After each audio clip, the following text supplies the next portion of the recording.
যেমন অনেকক্ষণ দাঁড়িয়ে থাকলে আমাদের ব্যাক পেইন হতে পারে। কেন?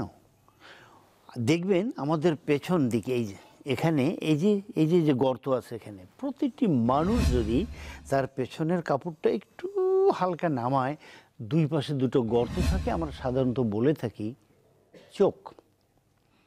কিন্তু এটা গ্রামগঞ্জে আমাদের সারা বাংলায় এটা চোখ বলে পরিচিত। পিছনে দুটো চোখ আছে, ফাইন, ধরে নিলাম পিছনে দুটো চোখ আছে, গর্ত আছে।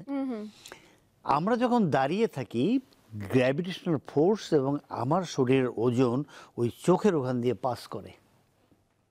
আচ্ছা, তো চোখের ওখানে পাস করার জন্যে অল্প সময় ছিল, আমরা অল্প সময় বসে আছি, পাস করছে, আবার উঠে গেলাম। আমরা দাঁড়িয়েছি, গল্প করছি, 1 ঘন্টা 1.5 ঘন্টা গল্প হলো, কিন্তু তারপরে আবার বসে গেলাম, চেঞ্জ হয়।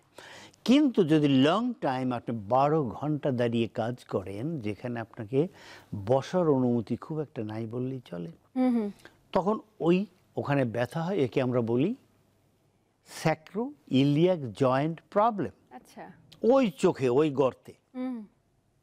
তো সুতরাং এই যে আমাদের বিভিন্ন জয়েন্টে ব্যথা হয়, এটা নির্ভর করে আমি কি ভঙ্গিতে কাজ করছি আর কোন জয়েন্টে ব্যথা হচ্ছে।